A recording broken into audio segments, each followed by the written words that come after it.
Seria muito estranho Jesus vir à Terra e, através do seu nome, desse autoridade, né? Ele deu autoridade aos 72 discípulos para expulsarem demônios, efetuarem milagres, né, no nome dele. Seria muito estranho aquelas pessoas expulsarem demônios sem a Bíblia revelar o que são os demônios. Porque como que você vai identificar o que são aqueles espíritos, né? Houve um momento em que Jesus entrevista um endemoniado e ele diz, na verdade o demônio diz pela boca daquela pessoa: meu nome é Legião porque somos muito, quando ele foi perguntado o nome. E de onde surgem essas legiões? É lógico que a Bíblia não ia nos deixar à mercê desse entendimento. Como se raciocina biblicamente que esses demônios são anjos caídos? É só você entender uma coisa. Em Apocalipse 12:9 diz: o grande dragão foi lançado fora. Ele é a antiga serpente chamada Diabo ou Satanás, que engana o mundo todo. Ele e os seus anjos foram lançados à terra. Tá lá. Na condenação do lago de fogo e enxofre, quem está lá? Satanás e seus anjos, a besta, o falso profeta. Então você não tem outros espíritos vagando por aí de pessoas ruins. Não tem respaldo bíblico para isso, tá? Mas para anjos caídos tem uma passagem do Apocalipse que diz que o dragão com sua cauda arrastou 1/3 das estrelas do céu, e diz que aquele dragão é a serpente antiga, a antiga serpente. Quem é essa antiga serpente? Que enganou Eva, lá em Gênesis. A primeira personificação da maldade de um ser que engana o primeiro engano que se encontra na Bíblia está pela boca daquela serpente. E quem é aquela serpente? É o dragão, né? Tá aqui. E ele é chamado de diabo, de Satanás, que engana o mundo. Ele e os seus anjos foram lançados na terra. Então, esses anjos caídos que a gente diz que é 1/3 dos anjos do céu que se reuniram em batalha, né, contra Deus. A gente não pode falar a palavra Lúcifer porque não tem essa palavra na Bíblia, tá? Essa serpente é chamada de diabo ou Satanás. Então, o ensinamento bíblico, ele está dentro do que está revelado, tá? Está bem explicitamente a condenação deles, né? A Bíblia também fala uma outra coisa, que Jesus não socorre a anjos. Ou seja, ela deixa bem claro que a morte de Cristo não qualifica a salvação dos anjos. Que anjos são esses? Os anjos caídos. Eles são chamados por Jesus de espírito imundo, e nós temos que seguir a tradição bíblica para que a gente não pegue nomes de outras religiões, como algumas igrejas fazem, afrontando, né, e causando até problema jurídico com isso, porque pega uma coisa que para outra religião é considerado sagrado e você faz uso daquilo como para sua fé, como se fossem demônios.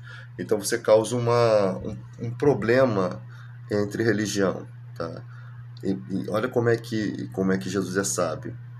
Ele fala ele chama os espíritos de espírito imundo.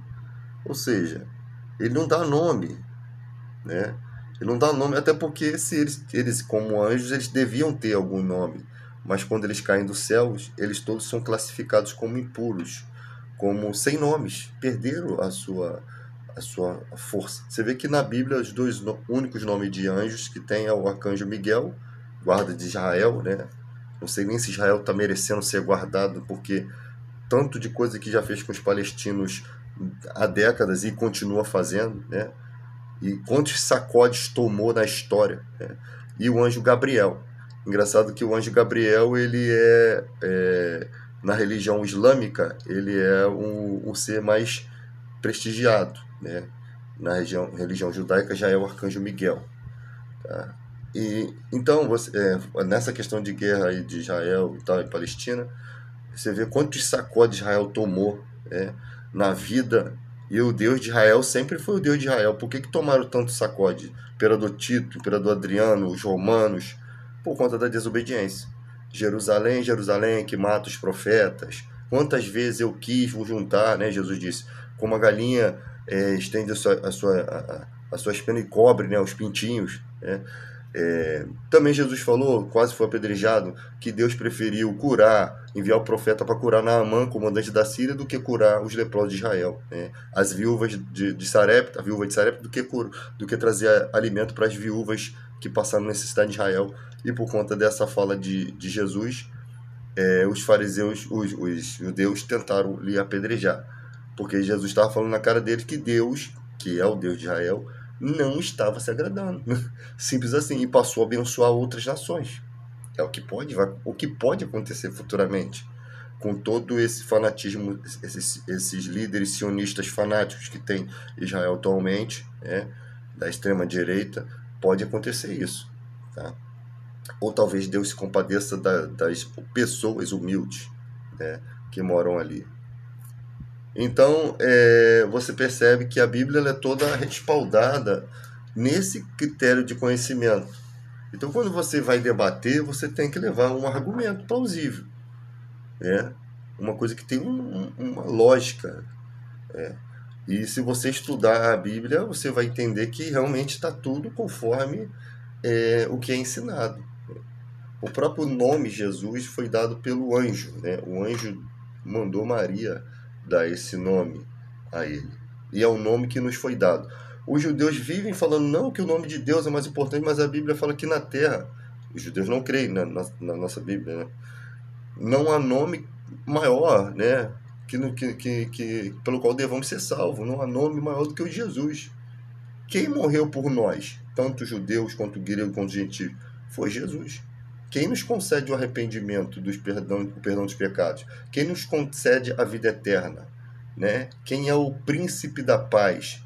Quem é o príncipe da eternidade? O primeiro da eternidade. Primeiro a nos gerar a eternidade? Jesus. Através do sacrifício dele na cruz. Não foi o Deus Pai, foi o Deus Filho. E algumas pessoas falam, mas Jesus também é Deus, como é que pode ser isso? Politeísmo. Olha, a figura do Espírito Santo já sabe que, quando as pessoas falam assim, eu sou contra a Trindade, a figura do Espírito Santo é bem explícita. Mesmo que você não acredite que o Espírito Santo é Deus, nem sei se ele quer que você creia dessa forma, e também você não vê ele entronizado com Jesus, com Deus, pelo menos o que a Bíblia tinha que nos esclarecer sobre ele, sobre o Espírito Santo, está bem esclarecido. Que ele é o intercessor pelas nossas fraquezas, ele é o consolador, outro consolador semelhante a Jesus. Ele foi enviado por Jesus, Jesus rogou a Deus para enviá-lo, para não ficarmos só, porque somos fracos. Então a personalidade do Espírito Santo existe. Ponto. É fato em toda a Bíblia. Agora, se você vai chamar de Deus ou não, eu acho que nem ele se importa com isso. Jesus também talvez não se importe com o fato de ser chamado de Deus ou não. Só que as Escrituras diz que nele habita corporalmente toda a plenitude da divindade, que ele é a expressão exata do seu ser, do ser divino, ele é a expressão exata de Deus. Eu acho que uma pessoa que conhece o judaísmo ali, que narra isso, jamais ia colocar uma palavra que pudesse sequer dar ideia para alguém futuramente de que Jesus seria semelhante a Deus, se não fosse isso que ele quisesse dizer. Tá? Isso é bem óbvio você entender. Então, como é que ele é a expressão exata do seu ser? E existem muitas expressões na Bíblia, acho que é Romanos 9,5, existe uma outra que fala que Jesus é Deus. E essa discussão não leva ninguém a lugar nenhum. Tá? Tanto faz Jesus ser considerado por vocês como Deus ou não, o fato é, pelo menos você aceita a ideia de que ele foi crucificado por você, porque essa ideia não tem como retirar, né, para aqueles que creem nas Escrituras. Essa é a ideia máxima do Evangelho, saber que Deus nos amou a tal ponto de dar o seu único Filho, para que todo que nele crê não pereça, mas tenha vida eterna.